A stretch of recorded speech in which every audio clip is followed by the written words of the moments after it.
Bonjour tout le monde, bienvenue sur Légende. Aujourd'hui, notre invité, c'est Justine Hutto, qui a créé la marque Respire, la marque de déodorant. Elle a vendu plusieurs millions de déos en un an lors de sa création. Elle va nous expliquer comment elle a eu l'idée de sa boîte. C'est pour ça que c'est un format business. On va parler vraiment entrepreneuriat avec elle. Comment elle a eu l'idée de la boîte, les échecs, les succès. C'est très intéressant si vous avez envie de monter une boîte, ou ça peut donner des idées à d'autres aussi. C'est pour ça qu'on fait de temps en temps des formats comme ça un peu inspirants. En tout cas, vous êtes tous les bienvenus. Merci de nous retrouver de plus en plus nombreux. Chaque mercredi, vendredi et dimanche, notamment sur cette chaîne YouTube où on lance les grands formats. Après, il y a les déclinaisons sur tous nos réseaux Légende Médias. En tout cas, merci de vous abonner de plus en plus nombreux. Et c'est parti avec Justine Hutto, on y va. Salut, c'est Justine Hutto, je suis la cofondatrice de la marque Respire et je suis sur Légende. Et ben voilà, tu le fais comme une pro. Merci, bienvenue Justine. Justine, on se connaît. Et elle a un profil assez incroyable, c'est que tu as créé une marque qui s'appelle Respire. Et on s'est dit que c'était une super idée d'interview. Tu sais, même, je trouve que tu te donnes envie, tu sais, de se lancer dans l'entrepreneuriat. Quand on voit, parce que tu as un vrai succès, c'est vrai, tu t'exprimes hyper bien dans les médias, etc. Je me suis dit que c'était une bonne idée de te recevoir en interview. Merci, voilà. Je suis ravie, j'étais hyper flattée d'être invitée sur Légende. Alors, il y a un classement, alors je sais pas comment on dit en américain, mais que vous compreniez, on dit, bon, c'est les 30 en dessous de 30, 30 under 30, dans le magazine Forbes, ça veut dire quoi, grosso modo ? Ça veut dire que c'est les 30 personnes qui sont identifiées comme faisant partie de l'économie, du milieu artistique, sportif, qui vont écrire l'avenir de la société et qui ont moins de 30 ans. Wow, donc, pas mal dedans. J'ai fait partie de ce classement en France en 2021 et plus récemment au niveau européen, donc les 30 Européens de moins de 30 ans. C'est vrai, tu fais partie de ça ? Ouais, mais donc prochain objectif, le monde quoi. Putain, trop bien. C'est cool. T'as 28 ans ? Ouais. C'est ça. Et en fait, tu es devenu entrepreneur suite à un souci, que tu as eu une maladie, etc. Et non, mais attends, c'est trop intéressant. Franchement, l'anecdote et la vie de Justine, elle est trop intéressante. Juste pour comprendre, tu vends combien de déos aujourd'hui pour comprendre la puissance que tu as avec ta marque ? Aujourd'hui, Respire, on a 4 ans. Et c'est un déo qui est vendu chaque minute en Europe. Alors, il y a 60 minutes, parce que là, ça va, 60 déos par heure. Ça fait combien par jour ? Par jour, ouais. Attends, tu me demandes de faire un vrai calcul, parce qu'en plus, j'ai plus les chiffres en tête. Attends, donc on va dire 60 fois 24, ça veut dire 1440. 24, 1440. Fois 365, c'est 500 000 déos par an à peu près, quoi. Ouais, et encore, là, on a dépassé le million, donc en fait, je te sors un chiffre, on va dire 2 par minute, du coup. Un beau chiffre. Ah ouais. Ouais. Et ça, c'est juste sur notre déostique, on n'a pas encore compté les déodorants roll-on. Je vais te sortir des nouveaux chiffres, en fait. Je pense que... Incroyable. Parce que maintenant, il fait du dentifrice, il fait des trucs et tout. Mais attends, à 28 ans, aujourd'hui, t'as combien de collaborateurs, là ? On est une équipe de 30 personnes. 30 personnes ? Ouais. Putain, c'est fou. Et vous délivrez... Attends, tu vas nous raconter. En gros, t'avais 22 ans et tu fais HEC à Montréal, c'est ça ? Je suis partie à 18 ans au Canada. Ok. Je suis partie direct après le bac. D'accord. Donc, faire mes études là-bas. Et tu bosses sur ton mémoire. Et le sujet, c'est pourquoi les gens courent et se motivent sur Instagram. Ouais. C'est ça ? Ouais. C'est de là que ça part. Tu consommais Instagram, t'avais déjà un peu de followers, t'avais compris un peu la com, non ? Alors non. En fait, je t'explique. T'avais 18 000 abonnés, c'est pas mal. Ouais, ça c'est à la fin de mon mémoire. Mais au début du mémoire, j'avais no but sur Instagram. J'étais pas du tout sur Instagram, j'y étais juste pour retoucher mes photos pour les poster sur Facebook. C'était en back in the days, tu vois, 2017, donc ça fait quand même un bon moment. Et en fait, je voyais plein de gens déjà qui se mettaient à courir tout le temps, qui se prenaient en photo, qui disaient j'ai couru 5 bornes, j'ai couru 10 km, j'ai couru un semi-marathon, j'ai couru un marathon, et je comprenais pas le délire déjà d'aimer courir. Bah oui. Et de poster sur les réseaux sociaux. Et donc je me suis dit, tiens, je dois faire un sujet de mémoire, je suis en marketing, je suis à HEC Montréal, les communautés digitales m'intéressent, parce que je trouve que c'est l'avenir. Les communautés digitales, ça te permet de connecter des gens à travers le monde qui ont les mêmes envies, les mêmes idées, les mêmes passions, et je trouve que c'est hyper puissant. Et du coup, je me suis dit, je vais étudier les communautés digitales. Mais pour ça, je vais étudier les coureurs, pourquoi ils sont sur les réseaux sociaux, pourquoi ça les motive. Donc, je me suis mise à courir. Ça a été dur. Maintenant, j'adore ça. Ouais, t'es une grosse sportive. J'ai noté, tu fais des trails de 120 bornes. T'es très, très, très sportive, en fait. Ouais, maintenant, je fais des... En fait, si tu veux, ça a commencé par des 5 km, puis des semis, puis des marathons. Et maintenant, c'est chaque année, je cours un 120 km dans le désert, en autosuffisance alimentaire. Donc, avec un sac à dos de 9 kilos où tu portes... toute ta bouffe, tout pour 3 jours. Mais tu cours pas 120 km, ouais, tu dors. Ouais, tu dors. En fait, tu fais 30 bornes le premier jour, 60 le deuxième et 30 le troisième. C'est énorme, c'est un marathon et demi, 60 vers, c'est n'importe quoi. Ouais, tu dors en tente et tu portes tout ce dont tu as besoin. Ton eau, tout ? Alors l'eau, il te redonne heureusement ça, 10 litres tous les 10 km. Non, 5 litres tous les 10 km. Ah ouais ? Ouais, et c'est hyper rationné, mais c'est une course de dingue. Je l'ai fait aux Canaries, dans le désert des Canaries, je l'ai fait en Jordanie en novembre dernier, et là, je pars en Égypte Où tu t'es mis. En novembre. Quel rapport entre ta boîte et la course à pied? Non, mais pour comprendre, tu vois, le déroulement psychique, moi j'adore comprendre le parcours vraiment. En fait, donc, à travers mon mémoire, je me suis mise à courir, je me suis mise à découvrir les réseaux sociaux. Et déjà, la course à pied m'a fait comprendre à quel point mon corps, c'est un truc de fou. C'est une machine qui me permet de réaliser mes rêves, de dépasser mes limites. Tu vois, j'ai un mantra, c'est les seules limites sont celles que l'on s'impose. C'est clairement quand je me suis inscrite à mon premier marathon, je m'étais dit, jamais de la vie, j'arriverai à courir 42 bornes. Le jour où tu passes la ligne d'arrivée des 42 km, tu te dis, c'est un truc de malade en fait. J'ai été capable, mon corps est capable. Le mental, tu prends confiance en toi, tu réalises en fait que tu te fixes des objectifs et que tu es capable de les atteindre. Puis après, je me suis lancée dans mes ultra-trails. Et en fait, au fur et à mesure, dans ma tête, si je me dis que dans le sport, je me fixe des objectifs et que je suis capable de les atteindre, en fait, dans ma boîte, je fais la même chose. Je me fixe des objectifs atteignables, mais toujours hyper ambitieux, et je suis capable de les atteindre, step by step. Et donc, si tu veux, c'est ça l'énorme parallèle aujourd'hui entre le sport et ma boîte. Mais d'où m'est venue aussi l'idée de Respire, c'est que j'étais à une période de ma vie où je courais beaucoup, en 2017, j'avais couru mon premier marathon, et je réalisais que mon corps, c'était une machine qui me permet vraiment de faire ses exploits au quotidien. Et j'ai eu un pépin de santé, sans gravité, mais ça m'a quand même fait très peur. J'ai eu une tumeur bénigne à la poitrine. Alors c'est bénin, donc en fait aujourd'hui je vais très bien et rien de mal, mais quand t'as une tumeur, quand t'as une boule dans la poitrine, que tu fais des examens, que les médecins au début ils savent pas exactement ce que c'est, qu'on fait plusieurs examens, j'ai eu le temps de flipper. Tu dors mal. Ouais, et j'ai eu le temps en fait de me dire, de réaliser et de me dire, je sais pas, j'ai envie d'en faire quelque chose là, je sais pas, je commençais à remettre en question mes produits d'hygiène du quotidien, ce que je mangeais au quotidien. C'est ces moments où tu te dis, si je dors avec mon téléphone à côté de moi, il y a des mauvaises ondes. Si j'utilise le micro-ondes, il y a des mauvaises ondes. Après, tu peux devenir parano de tout. Donc ouais, mais tu dis, la vie, c'est quand même fragile. Mais ouais. Et il faut en profiter et il faut faire attention à ce qu'on consomme, quoi. Exactement. C'est comme ça que ça naît, en fait. Exactement. Et en fait, si tu veux, la poitrine, les tumeurs à la poitrine, il y a quand même des études qui parlent d'une corrélation entre les antitranspirants, les déodorants que tu utilises au quotidien, et des cellules cancéreuses. Alors, tu as des études qui disent que, du coup, il y a c'est controversé les ingrédients dans les antitranspirants. Tu as d'autres études qui disent que non. Mais moi, à partir du moment où c'est controversé, par mesure de précaution, je ne veux pas utiliser les ingrédients controversés, considérés comme nocifs. C'est genre quoi, un ingrédient? Des sels d'aluminium. Les sels d'aluminium qui sont présents dans des antitranspirants, certaines études disent que ça a un lien de corrélation avec les tumeurs cancéreuses. Ok. Donc, à partir de il y en a dans tous les déos de ça? Il y en a dans tous les antitranspirants. Il y a une grosse différence entre le déodorant et l'antitranspirant. Ah ouais. Tu vois, tu la connais pas, ça. Non, je la connais pas. Pour moi, tous les déos sont antitranspirants, non? Non. Okay. Les déodorants, c'est des désodorisants. Moi, je mets la marque, je vais dire, mais je mets du Axe classique, comme tous les potes. Et là, ça, il y en a, par exemple? T'as des antitranspirants, t'as des déodorants Axe. Axe n'est pas le plus réputé pour être sur du naturel avec des ingrédients ultra clean. Voilà. Oui, je suis pas sur du bio. Ouais. Ok. Mais l'idée, nous, c'est vraiment de se dire, on a envie de faire attention, tu vois, à ce qu'il y a dans ces formules, voilà, faire gaffe. Donc en gros, déodorant, c'est désodorisant. Donc en fait, ça t'empêche d'avoir des odeurs, des mauvaises odeurs. Tu vois, il y a des bactéries qui sont responsables des mauvaises odeurs, donc sous les aisselles. Et donc nous, c'est désodorisant, donc ça ne pue pas. Par contre, ça ne t'empêche pas de transpirer. L'antitranspirant, en fait, ça te bloque. Donc les sels d'aluminium viennent bloquer le mécanisme naturel de transpiration qui, en fait, la transpiration, ça sert à réguler la température de ton corps. Donc c'est hyper important. Quand tu le bloques, tu bloques un mécanisme naturel. Un phénomène normal, en fait. Et donc, c'est pas bon. Et donc, nous, pour le coup, chez Respire, du coup, on a des déodorants qui sont clean. On a à la fois du roll-on, donc c'est de la bille, et à la fois du déodorant stick. Et dedans, on a réussi à mettre des actifs avec des poudres qui absorbent l'humidité et qui font que t'as pas non plus des auréoles de maboule sous les aisselles, parce que tout le monde n'a pas envie d'avoir ça, quoi. Attends, pour repartir, tu te fais soigner, tout va bien aujourd'hui? Moi, tout va bien, du coup, en fait, c'était bénin. Le parcours? Ouais, c'était bénin, donc tout va bien. Ok. Après quelques examens rassurants, finalement. Ouais, exactement. Et c'est là où tu te dis, il faut que je trouve une solution, enfin, j'ai quelque chose à en faire. Ouais, en fait, un déclic énorme. Parce que du coup, je me mets à en parler autour de moi. Je réalise qu'il y a énormément de femmes de mon âge, entre 20 et 35 ans, qui ont déjà eu ce qu'on appelle des fibroadénomes. C'est cette fameuse petite tumeur bénigne. Et en fait, qui sont aussi en train de se poser des questions sur les produits d'hygiène qu'elles appliquent au quotidien. Et c'est là que je me dis, le déo, c'est ouf. Il y en a plein sur le marché.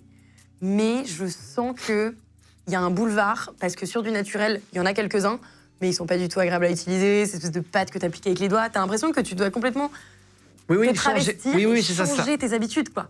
Et là, je me suis dit, c'est pas possible. J'ai envie d'aller démocratiser le déodorant naturel. Pas que ça reste un truc bobo ou très parisien, fermé à un milieu, quoi. C'était exactement ça. Et très cher et intouchable.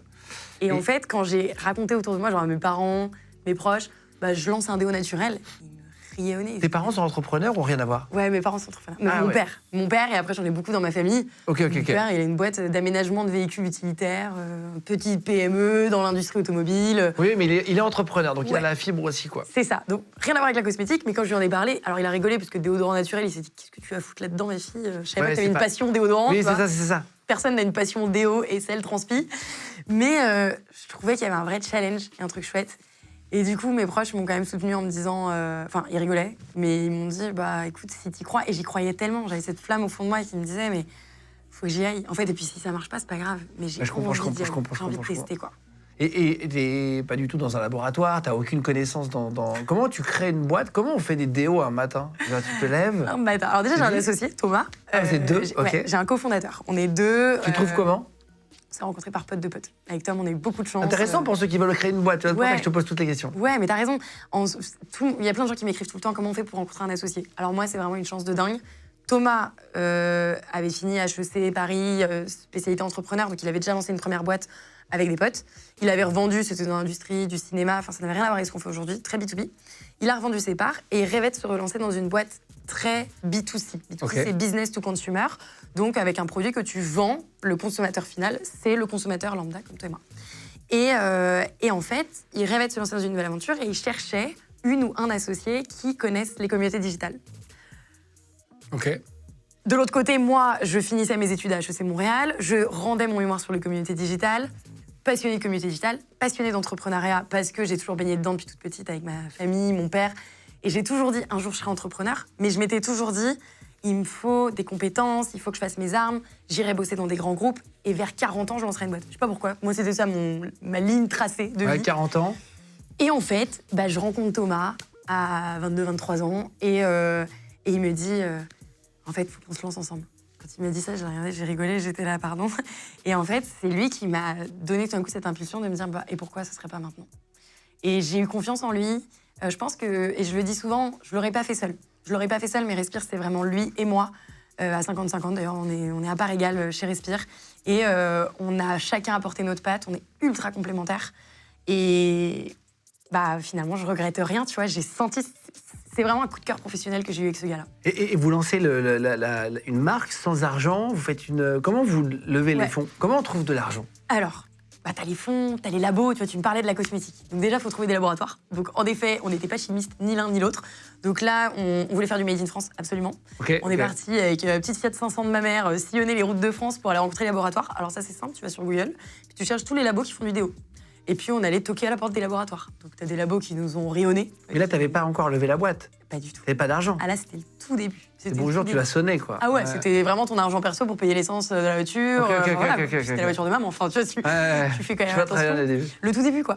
Et puis t'as des labos qui nous rayonnaient, qui disent, attends, de petits jeunes, 22-23 ans, qui veulent révolutionner l'industrie vidéo, j'en ai déjà vu plein. Et non, moi, votre projet m'intéresse pas. Et puis, T'en as d'autres qui nous demandaient beaucoup d'argent de recherche et développement. Donc on a dit, attends, on n'a pas du tout les moyens d'aller mettre des dizaines de milliers d'euros en recherche et développement. Et puis, on a rencontré Véronique, qui est une docteure en pharma, qui a son labo en Bretagne, et qui était pas très loin de la retraite, et qui a dit, en fait, moi, votre projet, je le trouve chouette. Donc mon histoire la touchait, et elle a dit, je vous accompagne. Et là où elle a été incroyable, et c'est là où je crois vraiment en une bonne étoile, c'est que ça n'arrive pas tout le temps. Elle a dit, je vous offre les frais de recherche et développement, et en échange, vous faites votre première production chez moi, minimum 10 000 unités. Et donc, on est partis ensemble à travailler main dans la main sur l'innovation, la nouvelle formule, tester plein d'actifs. Ça a duré 10 mois de recherche. Donc moi, je découvrais en même temps, je lisais énormément de choses sur Google. C'est là que ton meilleur pote devient Google et que tu cherches plein de choses. Tu t'apprends, en fait. T'apprends la vie. Tu peux apprendre toute la vie sur Google, finalement. Mais ouais, je dis Google, mais n'importe quel moteur de recherche, mais t'apprends, tu rencontres des gens, t'écoutes des vidéos, des tutos, des interviews, des podcasts, peu importe, tu rencontres des gens et tu découvres comment ça se passe. Et puis là, main dans la main avec Véronique, il y a un moment où on s'est dit, bon allez, là c'est le plus dur. C'est le moment où tu te dis, la formule, elle est assez bien pour que je me lance. Parce qu'en fait, quand t'es entrepreneur, tu pourrais toute ta vie te dire, je continue d'essayer toujours de faire mieux avant de lancer ma première vidéo, bien sûr, avant de lancer mon premier déo. Et en fait, nous, il y a eu un moment où Véronique, elle m'est rentrée dedans, elle m'a dit, bon, là, c'est bon, votre formule, elle est assez efficace. Franchement, j'ai tout testé, je peux pas faire plus, donc lancez comme ça. Et puis, il y aura des V2, V3, V4. Et heureusement qu'elle m'a dit ça. Et c'est depuis ça qu'il y a un mantra que j'utilise pas mal, c'est le mieux est l'ennemi du bien. C'est en fait, parfois il faut se contenter de faire bien et arrêter d'essayer de faire toujours mieux. Parce que quand tu cherches trop la perfection, tu lances jamais ton projet. Ouais. Et donc, moi, j'ai dû lancer mon déo à un moment où j'avais 80% de mes potes qui me disaient « je le trouve hyper efficace, j'adore le déo » et 20% qui me disaient encore « c'est pas le plus efficace ». Ah, c'est vrai, t'as quand même des mecs qui... Ouais, t'as toujours de toute façon des gens qui te diront... Mais j'en ai toujours, mais heureusement, j'ai énormément appris, tu vois, ça c'était en 2017. Et depuis, mon déo, je l'ai retravaillé, j'ai des formules maintenant qui font l'unanimité et j'en suis la plus fière.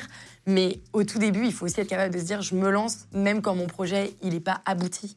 Tu vois, c'est comme des versions bêta en tech. T'as plein de plateformes qui se lancent, c'est la version bêta-test. Et en fait, il faut aussi être capable de se Mais donc tu dis minimum 10 000, comment tu fais pour trouver de l'argent? Pardon, je reviens là-dessus parce que c'est le problème de plein de jeunes entrepreneurs qui n'ont pas forcément d'argent de côté. Alors, donc là, il y avait déjà un petit investissement personnel de... c'était quand on a mis 5 000 € chacun dans la boîte. Alors moi, c'est simple, c'était une reconnaissance de dette avec mon père. Donc tout le monde n'a pas un papa qui fait une reconnaissance de dette, mais j'ai eu la chance qu'il me le fasse. Surtout que fallait que je vive, tu vois. Donc en fait, c'était, je sais plus, j'ai mis 2 000 € dans la boîte et puis le reste, c'était pour vivre. Je bouffais des pâtes, clairement. Et j'allais manger chez papa-maman. J'avais la chance aussi d'avoir papa-maman pas très loin. Bien sûr, il faut utiliser les chances qu'on a. Et en fait, à ce moment-là, donc reconnaissance de dette, d'ailleurs, je lui donne toujours de l'argent, pauvre papa. Je lui donnerai un jour. Ah, tu l'as jamais remboursé? Non, pas encore. Ça va venir, ça va venir. Un déo par minute et tu rembourses pas? Non, non, je vais finir par le rembourser. Et en fait, on s'est lancé via un crowdfunding, donc campagne de financement participatif. Ah, vous avez fait les cagnottes et tout, là? Ouais. Mais non. Et ça, donc c'est via Ulule. Et en fait, alors j'ai été rencontrer, t'as KissKissBankBank, Ulule, t'en as plusieurs. Et j'ai été rencontrer les mecs des plateformes. Et en fait, chez Ulule, c'était hyper cool. Et j'ai réalisé que c'était une plateforme où tu pouvais te lancer parce qu'en fait, c'est quand ton projet n'est pas encore abouti. En vrai, c'est de la précommande. Donc tes produits, ils sont pas encore fabriqués, que t'es déjà en train de les prévendre.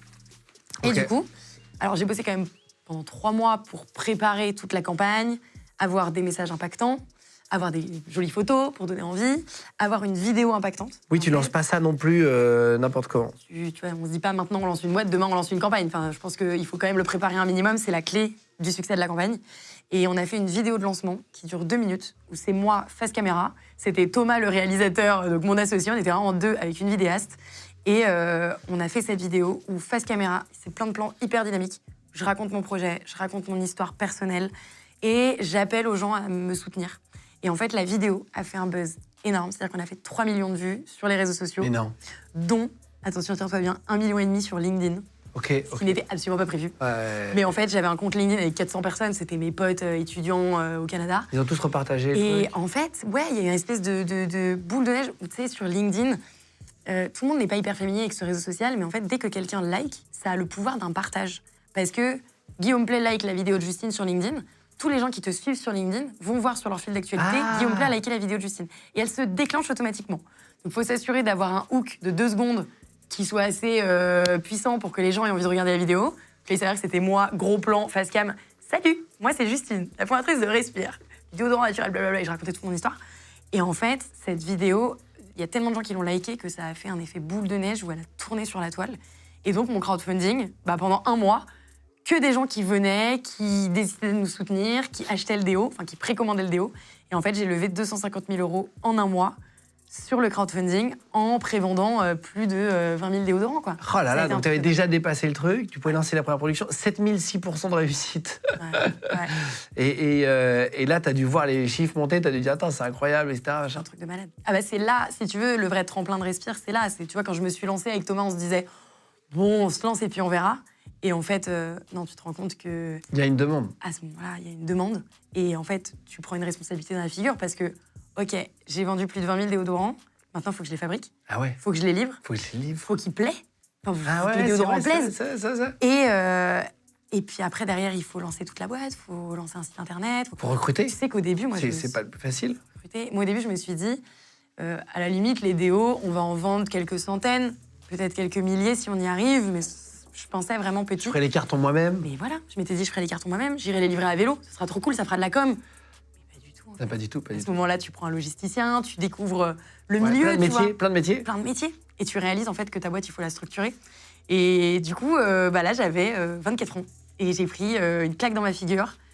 Beaucoup de responsabilités d'un coup. Je pense que j'ai pris en maturité d'un coup en l'espace de quelques mois. Tu passes de jeune entrepreneur qui en rêve, en tout cas, rêveuse, à vraiment 20 000 commandes tout de suite. Ouais. Et encore le reste qui arrivera après, quoi. Ouais. à devoir recruter. Donc là, on a fait une petite levée de fonds. Tu vois, tu parlais de levée de fonds. On a fait une petite levée de fonds avec un fonds d'investissement Evergreen. Donc c'est un fonds d'investissement qui réinvestit dans des fonds sociaux à impact, qui s'appelle Raise. Et c'est en fait eux qui m'ont contacté sur LinkedIn. Parce que du coup, sur LinkedIn, j'ai fait le buzz. Je passais de 400 abonnés à 140 000. Enfin, c'était un truc de malade. Ok. Et du coup, je me suis fait contacter par toute la place de Paris. Des gestionnaires de patrimoine. J'étais là, ouais, les gars, on est loin quand même d'avoir du patrimoine. On a vendu 20 000 déos. C'est vrai. On n'y est pas tout de suite. Mais je me suis fait contacter par tout le monde. Mais des avocats pour m'aider. Un mec qui voulait développer mon site gratuitement. Tu vois, la folie. Enfin, un mec qui voulait développer mon site au début. Des fonds d'investissement qui voulaient investir. Et en fait, j'ai rencontré Raise. Et du coup, ils ont mis 600 000 € dans la boîte. Et ça m'a vachement aidé. Déjà, nous, on est rentable depuis le départ. Donc, ce qui est génial parce que... Dès la cagnotte Ulule. Dès la cagnotte Ulule. Parce que les déos, tu les mets à vendre à un prix un peu supérieur au prix de revient. Ouais, c'est ça. Où en fait, en plus, on investissait zéro en marketing. C'était que de l'organique via les réseaux sociaux. Donc, une grosse part des boîtes cosmétiques, de leurs bénéfices, part en marketing. Donc, tu vois, nous, c'est aussi notre rentabilité, elle se joue là-dessus. Évidemment. Et en fait, très rapidement, quand on a levé des fonds, ça nous a permis d'embaucher très vite, de recruter nos premières salariés. Et en fait, c'est hyper important, tu vois, de tout de suite s'entourer. Parce qu'en tant qu'entrepreneur, déjà, tu maîtrises pas tout. Tu peux pas tout gérer, c'est impossible.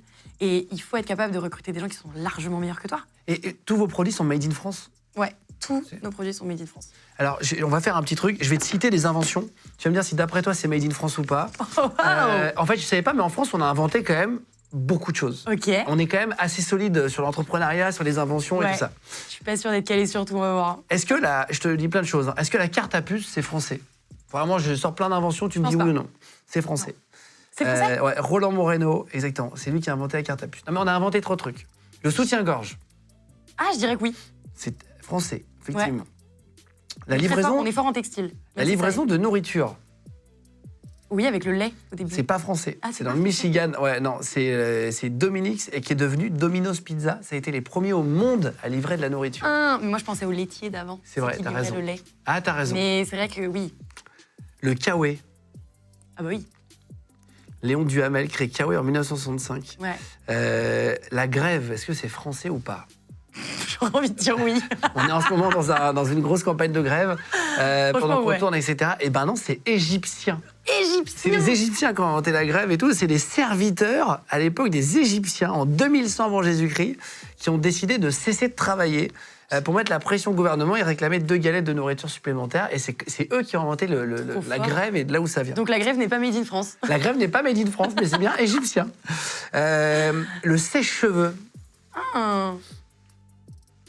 Bon, je dirais non, parce que je me trompe depuis tout à l'heure. Eh ben si. Oh là là. Ah, c'est français. T'en as pas mis une dedans. Attends, il en reste 4. Est-ce que si, j'en ai mis une quand même, sous gorge. C'est vrai. La boîte de conserve. Oui, c'est français. C'est français. Nicolas Appert. Il a inventé ça en 1795. Putain, c'est fou, hein. C'est dingue. C'est incroyable. C'est hyper vieux, en fait, hein. Est-ce que l'aspirine, c'est français?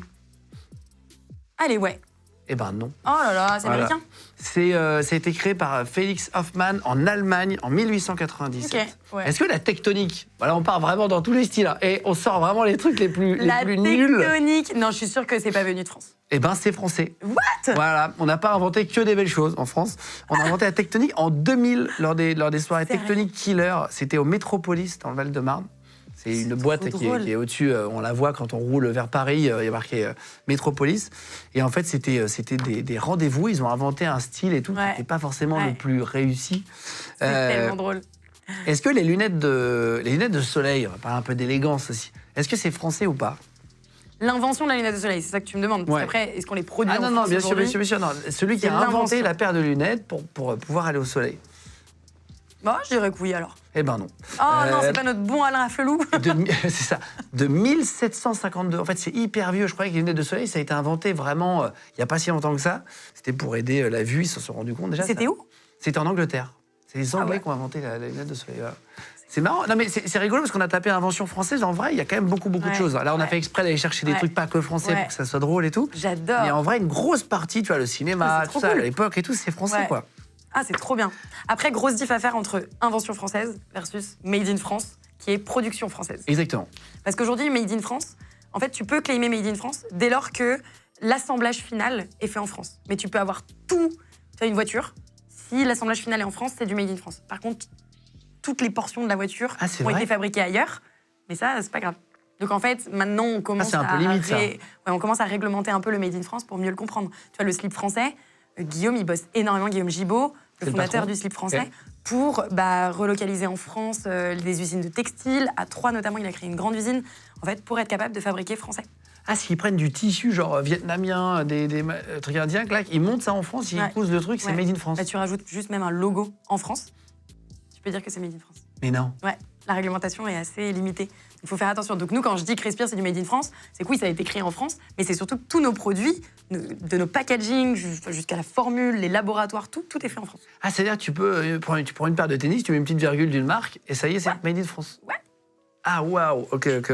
Maintenant, moi, l'autre jour, j'ai mis un survêt, il y a marqué Designed in France. Bon, ça veut dire qu'ils ont juste commandé, en fait. C'est ça. Ça a été dessiné en France. Oui, mais en plus, c'est un survêt bleu, vraiment tout ce qu'il y a de plus basique. Donc, tu te dis, ils ont juste rajouté l'étiquette et c'est fou, quoi. Ouais. Toi, t'es une PME, on dit PME, t'es quoi?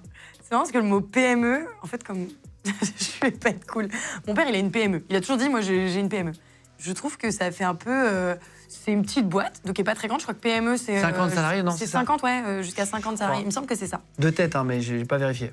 Mais maintenant, tu as le terme start-up. Start-up, c'est tu pars de rien et bam, ça start-up. Tu vois, on va vraiment haut et on a une vraie croissance, enfin une croissance intense.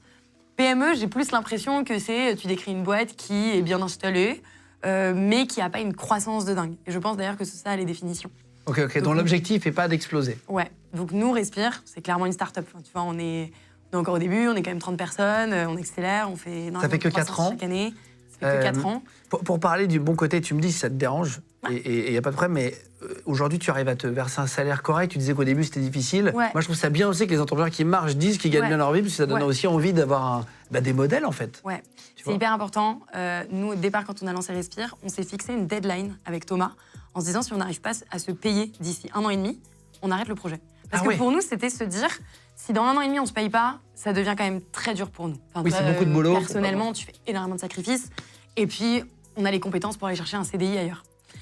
Et en fait, ce qui est dingue, c'est que du coup, quand on a levé des fonds, ça nous a permis aussi de nous verser un petit salaire. Tu vois, on se payait 30K, ce qui est correct en vrai pour un premier salaire.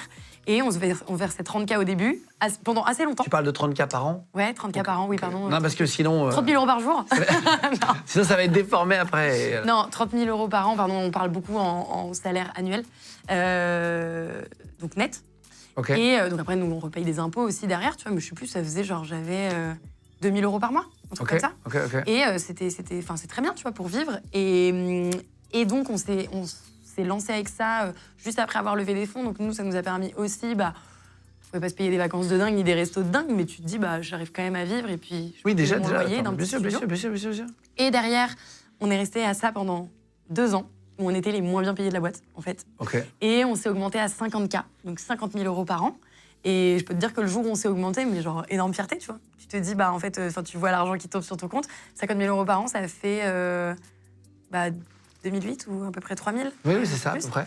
Et ouais, je crois que c'était 2008. Et en fait, trop bien. Et là, ça nous arrive, donc on est toujours à ça, mais ça nous arrive de se verser une prime en fin d'année aussi pour se dire... sur les résultats, comme sur les résultats. Alors, c'est pas des dividendes, mais c'est une prime aussi un peu invariable sur l'atteinte d'objectifs. Et on se met d'accord entre nous, tu vois, on est 2 cofondateurs. Donc, mais on n'est pas du tout les mieux payés de notre boîte. Il y a des salariés qui sont mieux payés que toi? Ouais, mais c'est normal. C'est normal parce que c'est des gens qui ont des hauts postes chez nous et qui n'ont pas le même nombre de parts que nous. Enfin, tu vois, alors on a aussi ce qu'on appelle des BSPCE, donc des bons de souscription de parts pour les créateurs d'entreprises. Alors ça, c'est des parts de ta boîte que tu peux distribuer à tes salariés. On n'en donne pas à tout le monde, mais tu as des personnes en fonction du niveau, tu vois, donc les responsables de pôle, les managers, en ont chez Respire. Et du coup, c'est des parts qu'on appelle vestées. Donc en fait, nous, c'est sur 4 ans. Donc en fait, quand ils arrivent chez Respire, ils ont ces parts-là et elles sont chaque année, ils récupèrent, donc sur 4 ans, chaque année, ils récupèrent un quart de ses parts. Et donc en fait, il faut qu'il reste 4 ans pour avoir la totalité. Tu vois, quelqu'un ça va être fidéliser quelqu'un. Voilà, il faut qu'il reste 4 ans pour avoir le 1% de la boîte. Mais ça permet d'incentiver les gens et de se dire, un jour, s'il y a un mouvement de liquidité avec Respire, je pourrais potentiellement moi aussi profiter et récupérer un peu d'argent parce que j'ai des parts dans la boîte. Et donc nous, comme on a des parts avec Thomas, on a les plus grosses parts de la boîte, on est majoritaire, on se dit aussi, en fait, nous, on touchera peut-être plus tard. Et donc c'est aussi notre patrimoine personnel qui est dans ces parts qu'aujourd'hui, on n'a pas besoin de se verser des salaires mirobolants. Est-ce que tu arrives à avoir une vie privée en étant entrepreneur? Ça, c'est un sujet qu'il y a dans plein de podcasts aussi sur les entrepreneurs où les mecs disent qu'ils travaillent 20 heures par jour, qui passent parfois à côté de leur vie. Et il y a surtout les Américains qui passent, qui parfois travaillent 7 jours sur 7 pendant 8 ans et ne voient personne le week-end, etc. Est-ce que tu as le temps d'avoir une vie privée? C'est un super sujet. Et c'est vrai qu'en tant qu'entrepreneur, c'est vraiment la grande question. En fait, quand on se lance, est-ce qu'on a droit à des vacances? Est-ce qu'on a droit à ceci, à cela? Oui, j'ai une vie privée et c'est hyper important pour mon équilibre perso. Enfin, vie pro, vie perso. Si je ne faisais que bosser 100% de mon temps, je pense que je serais déjà en explosion totale. Donc oui, j'ai une vie privée, j'ai un amoureux dans ma vie, ça se passe trop bien. J'ai pas encore de vie de famille. Le jour où j'aurai des enfants, je pense que ma vie, elle changera complètement. T'auras cette tête-là. Oh, ça va. Franchement, tu t'en sors plutôt pas mal. T'as des cernes. Toi, t'as récupéré le rhume de ton fils. Donc Exactement. Mouche bébé, vous verrez un jour si c'est un enfant. Mouche bébé, c'est complètement con parce que t'aspires et du coup, t'as pas le produit évidemment, heureusement, parce que t'as des cotons, mais t'as tous les microbes qui passent. Et tu sais, quand tu vas au mouche bébé, c'est finito. Tu sais que 2 jours après, t'as cette tête-là, quoi. Et t'as un petit mouchoir dans la main. Mais c'est pas grave. Bon, mais du coup, tu vois, j'ai pas encore de vie de famille. Donc, tu voudras des enfants plus tard. Ouais, j'ai trop envie d'avoir des enfants, mais. Je sais aussi que chaque chose en son temps. Et mon mec est entrepreneur aussi. Donc, si tu veux, on se comprend vachement tous les deux. C'était ma prochaine question, parce que tu étais quelqu'un, et c'est toi qui en parles, mais est-ce que vous vous comprenez? Est-ce que le soir, il faut faire la même chose pour comprendre l'autre? Ouais. En fait, si tu veux, je me suis toujours dit, donc ça fait 2 ans qu'on est ensemble avec Jérémy, et je me suis toujours dit, je sortirai pas avec un entrepreneur. Pourquoi? Parce que je me disais, je veux pas un mec qui a la même vie que moi, je veux pas un mec... les mêmes emmerdes. Ouais, c'est ça, les mêmes emmerdes. Je veux pas un mec avec qui on parle trop de marketing, de sujets, de boîtes, en fait, où j'aurais l'impression que dans nos discussions, on ne parlera que de trucs de nos boîtes.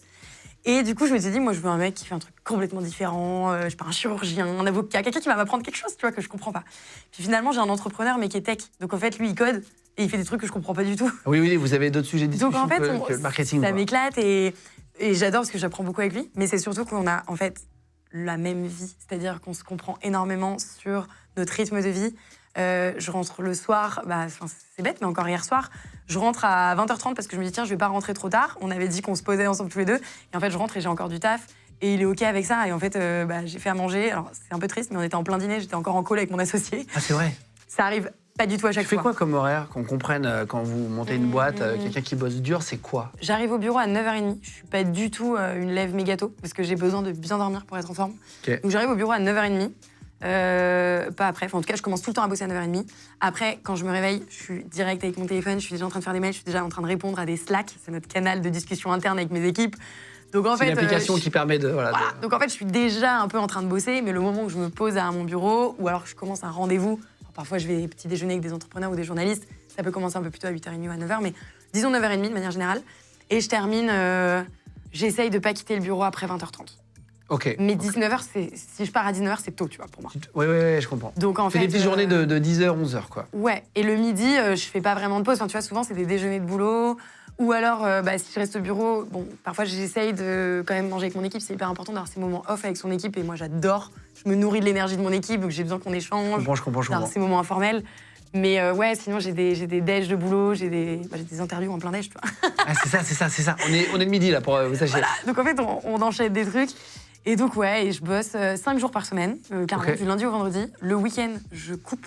Sauf si j'ai une urgence. Ouais, tu coupes. Mais clairement, je coupe le week-end. Genre, j'essaye. Au tout début, j'arrivais pas. Mais maintenant, c'est hyper important pour moi, en fait, d'avoir 2 jours off dans ma semaine pour récupérer, recharger les batteries. Et il y a un truc, tu vois, que j'aime dire à mes équipes, ou à des potes entrepreneurs, quand tu regardes un entraînement de sportif. Un sportif, il a souvent un plan d'entraînement avec des jours où il s'entraîne. Et puis, à chaque fois dans la semaine, tu as 1 ou 2 jours où il y a écrit récup. Et nous, en fait, les entrepreneurs ou n'importe qui bosse, t'as pas ton planning avec écrit récup. Bien sûr. Mais en fait, les jours du week-end, c'est les jours de récup pour les entrepreneurs. Les entrepreneurs, les bosseurs, peu importe, la vie active. Et donc, c'est hyper important d'avoir des jours off. Et ça, il faut le comprendre. Et moi, le jour où je l'ai compris que important de prendre des vacances, important de prendre des jours off, je vais beaucoup mieux. Moi, je l'ai fait à 32 ans. Vraiment les premières vacances d'été, l'été. Avant, j'étais en radio, donc je partais un peu avant, un peu après l'été, pour être là à l'antenne. Et à un moment donné, je me suis dit, il faut vraiment... cramer après. Tu prends combien l'été? L'été, je prends 2-3 semaines. Ouais, franchement, c'est hyper c'est même pas important. beaucoup, hein. Moi, je trouve qu'en dessous de 3 semaines, c'est chaud. Ouais, mais après, tu vois, je reprends souvent une semaine pour aller faire mon 120 km dans le désert à un moment dans l'année. À Noël, c'est une semaine à chaque fois. Et voilà, mais je pense que je prends au moins 5 semaines par an, donc c'est quand même... Et maintenant, j'ai appris à couper pendant les vacances. Avant, j'étais toujours connectée. Et je l'ai fait pour la première fois pendant le confinement. Ouais. Et en fait, j'ai coupé pendant une semaine. Et ça m'a fait un bien fou. Et j'ai réalisé, en fait, tu te mets pas sur les réseaux sociaux, tu regardes pas ce qui se passe. Et en fait, tu recharges vraiment les batteries. Ton cerveau, il a besoin d'aller mieux. Ouais. Sinon, tu as une charge mentale. C'est oxygène. La charge mentale, c'est le plus dur. Pour terminer, d'ailleurs, le burn-out, je sais pas si on peut dire ça comme ça, mais est-ce que tu l'as vécu, toi? J'avais noté que tu avais eu des côtes cassées avec un burn-out. Comment c'est possible que ça se casse, les côtes? Ouais, j'ai encore du mal à mettre le mot burn-out dessus, parce que ça remonte à il y a 1 an. En fait, en gros, il y a 1 an et demi, j'ai commencé à avoir très très mal aux côtes, en fait, d'avoir des douleurs pas possibles. Et j'allais au bureau. Après, je pense que j'ai une résistance à la douleur qui est quand même assez bonne, tu vois. Genre, je tolère pas mal la douleur, et je le sais, parce que je m'étais brûlé le pied gamine, et en fait, j'étais brûlée au 3e degré, et j'avais pas spécialement mal, donc c'est que ça va. On est vraiment les opposés, moi c'est le contraire, j'ai aucune résistance à la douleur, c'est une catastrophe. C'est hyper drôle. C'est une cata. Souvent, on dit que les hommes et les femmes sont différents là-dessus. Hein. Mais tu sais que c'est dans le sang. C'est dans le sang? Ouais, je te le dis, ça fait plusieurs fois, j'ai appris un truc un peu utile et tout. C'est le taux d'hématocrite dans le sang, c'est-à-dire le taux de nervosité en fait dans le sang, qui fait, en fait, c'est un médecin qui m'a expliqué ça parce que j'ai fait une opération de l'épaule, bref, je me suis pété l'épaule. Il m'a dit vous avez un taux anormalement élevé d'hématocrite, donc vous allez avoir très mal. Je dis merci monsieur, on y va. D'accord. Et je me suis dit c'est bon, je suis un bonhomme et tout, et en fait j'ai vraiment failli tomber dans les pommes et toute douleur. Et en vrai, le taux d'hématocrite. Bon, bah, j'ai un taux d'hématocrite. Faites une prise de sang et demandez votre taux d'hématocrite. Non, mais trop intéressant. Et vous savez si c'est pour ça. Et il y a des gens qui ont des très très faibles niveaux, et c'est pour ça qu'il y a des brutes. Les mecs, ils ont jamais mal. Bon, en fait, c'est le taux d'hématocrite. Voilà. Je vais le faire juste pour pouvoir avoir un chiffre. Attends, mais bien sûr, tu me le donneras, je te dirai. Sur l'échelle des douillets. Toi, t'es à plus x10 par rapport à moi. Bah, en fait, moi, ils m'endorment. En fait, normalement, ils font même pas l'opération. Ils m'endorment entièrement. Ils me l'ont fait sans m'endormir. Parce que c'était un de mes amis, le médecin, il savait que je le ferais pas sinon. Mais sinon, quand tu as un trop haut taux d'hématocrite, il faut mieux endormir les gens pour les opérations. Mais ce qui est pas bien, en fait. Hein. Ouais. Bah ouais. Moi, j'aimerais bien être comme toi. Bon, mais du coup... Un bonhomme, un vrai bonhomme. Un vrai bonhomme qui a jamais mal. Et du coup, je commençais à avoir mal aux côtes, mais tu vois, je continuais de vivre ma vie. J'ai même continué d'aller faire mes courses dans le désert en portant mon sac alors que j'avais mal. Mais parce que j'ai fait des radios et on voyait rien. En fait, il faut savoir que les côtes fracturées, aux radios, tu les vois pas spécialement. Ah bon? Et généralement, quand tu dis à un médecin, j'ai mal aux côtes, il dit, bah, repose-toi et ça passera. Oui. En fait, moi, ça passait pas et j'allais au taf, je continuais ma vie, je dormais pas beaucoup, voilà. Et en avril dernier, je me mets à avoir vraiment très très mal. Une copine médecin me dit, va faire un scanner. Je vais faire un scanner. Je sors du scanner et là, la radiologue qui vient me chercher dans la salle d'attente, Madame Ito, vous avez eu un accident de la route, c'est ça? Je dis, ah, pas du tout. Je suis à la limite un accident de rock, je suis tombée l'autre jour en dansant le rock, mais je sais pas. Okay. Et elle me dit, bah, vous avez 4 côtes fracturées. Et en fait, c'était 4 côtes fracturées à différents endroits, à différents moments, parce qu'on voyait qu'elles n'avaient pas toutes... oui, la même tu vois, t'en avais qui avaient un peu cicatrisé, oui. il y en avait qui avaient déjà de la réparation, d'autres qui étaient toutes récentes. Et là, quand j'ai appris ça, mais moi, énorme choc. Je me dis, comment c'est possible? Et en fait, encore des médecins ne savent pas trop l'expliquer, mais on se dit que c'est des fractures de fatigue. Et qu'en fait, j'ai trop forcé à la fois sur le sport, à la fois sur peu dormir, calmer, à la fois là. sur enchaîner le boulot à fond. Et du coup, j'ai plus fait de sport pendant 3 mois, je me suis posée, j'ai continué d'aller bosser, mais j'ai accepté, tu vois, de dire non à beaucoup plus de choses, beaucoup plus d'invitations. Tu sélectionnes. À beaucoup plus sélectionner. En fait, c'est hyper important de savoir qu'on a tous une énergie à 100%, mais qu'en fait, tu pourras pas faire l'équivalent de 200% de ce qu'on te demande. Donc, il faut être capable de prioriser et de se concentrer sur le plus important. Et chaque interview, chaque personne que tu vas rencontrer, chaque petit déj, café, peu importe, chaque personne que tu vas avoir au téléphone, ça te prend de l'énergie, d'une certaine manière. Donc, il faut aller que sur les choses qui t'intéressent le plus, qui vont t'apporter des choses. Et oui, tu vas décevoir certaines personnes, mais il faut être un peu plus égoïste. Et c'est pour le bien de ta boîte, mais aussi pour ton bien. Et ça, je l'ai compris que récemment. Donc, j'ose maintenant mettre le doigt dessus et dire, je pense que c'était un burn-out parce que 4 côtes fracturées, j'ai pas vraiment envie que ça se reproduise à nouveau. Bien sûr, évidemment. Et c'est quand même un truc de dingue. Oh là là. Dans toutes les carrières d'entrepreneurs, il y a des échecs aussi. C'est un vrai sujet qui intéresse aussi les gens parce que c'est souvent là qu'on apprend en tant qu'entrepreneur. Et on avait vu sur LinkedIn qu'il y avait eu un petit bad buzz. Qu'est-ce qui t'est arrivé? C'était en 2020, juste avant le confinement, tu vois, juste avant qu'on l'annonce. Je m'en souviens très bien parce que, en fait, il faut savoir que Respire, on a grandi en ayant énormément de visibilité sur les réseaux sociaux de manière organique, donc beaucoup de personnes qui nous ont soutenus. Mais forcément, tu as beaucoup de personnes qui nous voient tout d'un coup exploser, qui entendent parler de Respire sans nous connaître et qui se disent « c'est quoi ce délire ?» Et en fait, je pense que ça a attisé certaines jalousies. Enfin, tu vois, t'en as toujours, et c'est humain aussi, et très français. Franchement, je le dis parce que j'ai fait mes études au Canada. que je suis franco-belge, donc je connais très bien la culture belge, je connais très bien la culture canadienne. Et en France, c'est assez différent, la manière dont, tu vois, on parle pas d'argent parce que ça peut attiser des jalousies, on parle pas de certaines choses parce que ça crée aussi beaucoup de jalousie, de comparaison. Les gens se comparent beaucoup. Et bref, en fait, sur LinkedIn, c'était une nana qui avait parlé de ma génération, où on fait beaucoup de marketing, on est très présent sur les réseaux sociaux. Et elle disait, on est une génération de marketeuses sans foi ni loi. Et en fait, elle parle de plein de marques. Okay. Et puis Respire, elle remet juste en question en se disant, mais est-ce que Justine a vraiment eu un pépin de santé? Elle remettait en question plutôt l'histoire que j'avais racontée sur pourquoi j'avais voulu lancer ma boîte.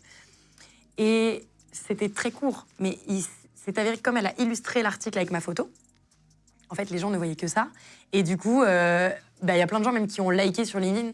Comme je te disais, sur LinkedIn, dès que tu likes, ça a le pouvoir d'un partage.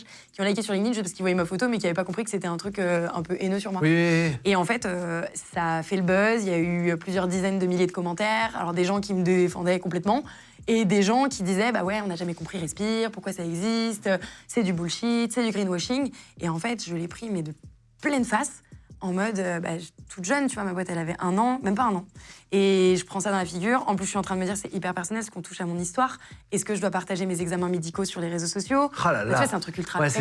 C'est sale. Et en fait, ça m'a fait ultra mal. Et j'ai mis 4 mois à revenir sur les réseaux, à accepter de reposter. J'ai pris un coach qui m'a aidé à créer ma carapace. Tu vois, un coach qui connaît très bien les médias, les personnalités publiques.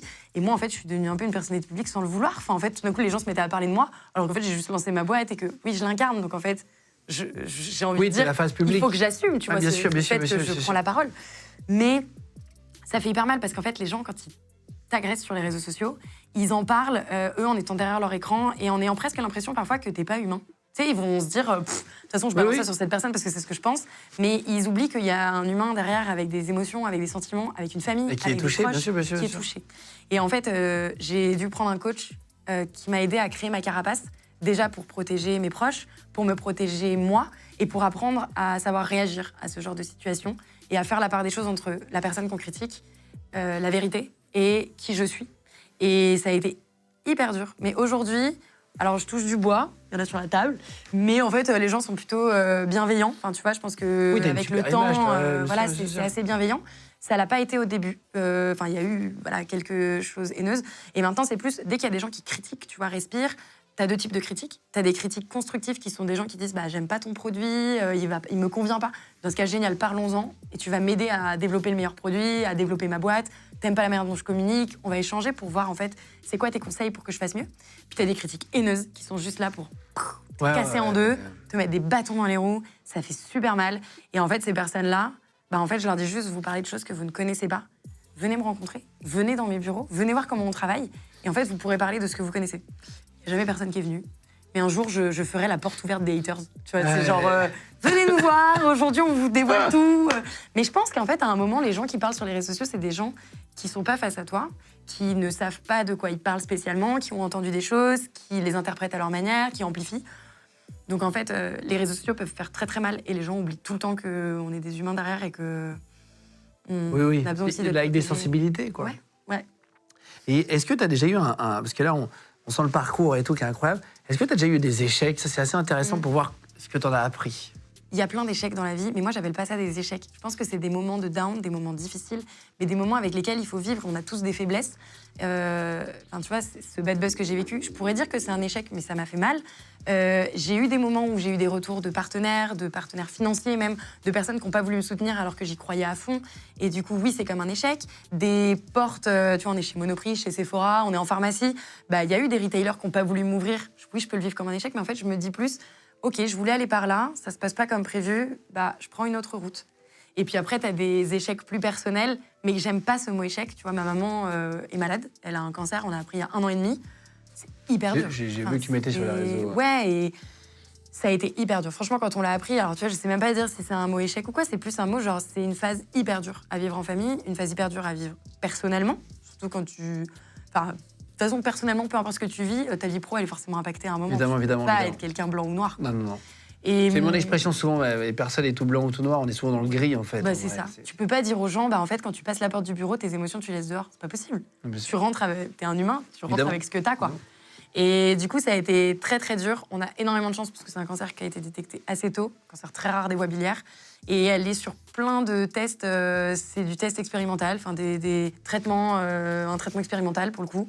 Et on a beaucoup de chance parce qu'elle est très réactive. Et donc, du coup, il y a des chances qu'on arrive à neutraliser la tumeur à un moment. C'est encore en cours, mais c'est une battante et c'est elle qui m'apprend aussi beaucoup la vie. Et en fait, j'ai pas envie de dire qu'on le vit comme un échec parce qu'elle fait que me dire que ça lui a donné tellement une nouvelle vision sur la vie et qu'aujourd'hui, elle vit pour 1000 et qu'elle se sent bien parce qu'elle fait que les choses qu'elle aime. Et je me dis, en fait, chaque chose qui nous arrive nous apprend des choses. Et il faut rebondir, il faut être optimiste, il faut croire en la vie et il faut arrêter de se morfondre sur chaque chose qui peut se passer et prendre chaque chose comme une opportunité, tu vois. L'homme se rend compte de ce qui est de la valeur des choses vraiment quand il les perd, mais c'est très vrai. Hein. Ouais. C'est un vrai sujet. Ouais. Qu'est-ce qu'on peut te souhaiter pour la suite? C'est quoi tes prochaines milestones, tes prochains objectifs?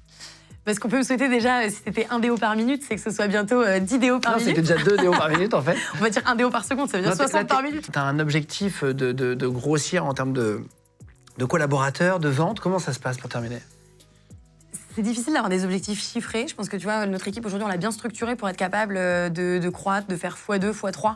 Je vais recruter quelques personnes, des personnes clés, mais c'est pas. Moi, enfin, tu vois, quand je vois des gens qui disent j'ai une boîte avec 100 personnes, avec 200 personnes, c'est pas ça qui fait la puissance de ta boîte. Non, maintenant, c'est beaucoup la rentabilité, tu vois, dont on va parler.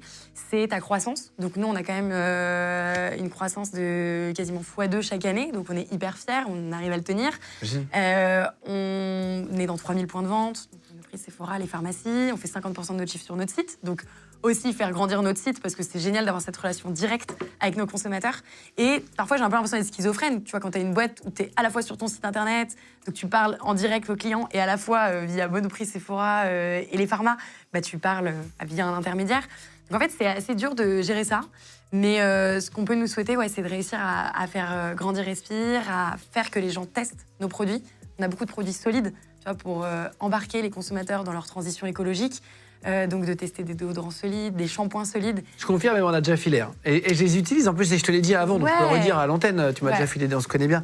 Et tu m'avais filé plein de produits. Et en vrai, je les utilise, ma femme les utilise. Yes. Le dentifrice, c'est très bien. Non, mais c'est vrai en plus. Et c'est pas de la pub déguisée. Et il n'y a pas d'échange de monnaie, que ça soit clair. Parce qu'il y a toujours du complotisme et tout. Et du coup, c'est pour ça que c'est juste, je trouvais intéressant son parcours, quoi. Pardon, excuse-moi. Non, mais merci, du coup, je suis hyper fière d'être invitée. Et c'est vrai que toi, tu as testé les produits. Et aujourd'hui, Respire, je dis tout le temps, c'est des soins naturels haute performance. C'est-à-dire aujourd'hui, on est capable de faire du naturel, du clean, sans ingrédients controversés, mais que ce soit haute performance, c'est-à-dire super efficace et agréable à utiliser. On veut une crème solaire qui soit pas toute blanche, qui pénètre bien. On veut un déodorant qui soit efficace et qui te fasse pas puer pendant ta journée. Bien sûr. On veut un shampoing qui te fasse des beaux cheveux et pas les cheveux rêches. On veut un dentifrice qui te donne une haleine fraîche et qui préserve ton émail et tes dents. Donc en fait, on a tous envie de ça. Et moi, je veux vraiment emmener le consommateur en lui disant, mais en fait, nous, on veut faire aucune concession sur la sensorialité, l'efficacité. Par contre, on arrête de faire des concessions sur notre santé, sur l'environnement, et on fait attention à ce qu'on consomme. Et c'est hyper important. Et donc pour la suite, je t'avoue qu'on a beaucoup d'ambition, d'aller même au-delà des frontières. Tout n'est pas encore défini, mais je pense qu'on est qu'au début. Tu vois, Respire, on est une goutte d'eau dans l'océan des cosmétiques, même si on a vendu plus de 10 millions de produits aujourd'hui. On peut aller encore plus loin et beaucoup d'ambition. Mais là, tu vois, je peux te donner un chiffre. Chez Monoprix, on fait 12%, on a 12% de part de marché sur le rayon déodorant femme. Donc, il faut que tu te dises que plus d'un déodorant sur 10 qui est acheté chez Monoprix, c'est un Respire. Donc, c'est un truc de dingue parce qu'on est venu tabasser finalement des grands groupes qui n'étaient pas sur du naturel. Et c'est ma plus grande fierté, c'est de me dire, en fait, il y a les grands groupes derrière qui vont bouger petit à petit sur du naturel, sur du solide. Et il faut continuer dans cette direction avec les bons messages. Félicitations. Merci. Justine Hutto, voilà, qui est trop contente de t'avoir. Je mets tes liens sur Insta, tu as plus de 100 000 followers, non? Ouais, moi aussi personnellement. Allez, je sais plus combien. J'essaie de partager ma vie d'entrepreneur aussi, un peu avec les coulisses, les backstage. Faut montrer que c'est pas non plus facile tous les jours, quoi. Non, mais c'est exact. C'est en dents de scie. La vie d'entrepreneur, c'est dents de scie. C'est un jour ça va, tu rentres le lendemain, t'es pas bien, etc. Et dans la vie des médias, c'est pareil. Donc entrepreneur dans les médias, c'est vraiment ça. Mais en tout cas, je vous mets les liens sous la vidéo. Merci de commenter si vous voulez mettre des petits pouces en l'air aussi. Merci d'être de plus en plus nombreux à vous abonner à nos réseaux et merci d'être là.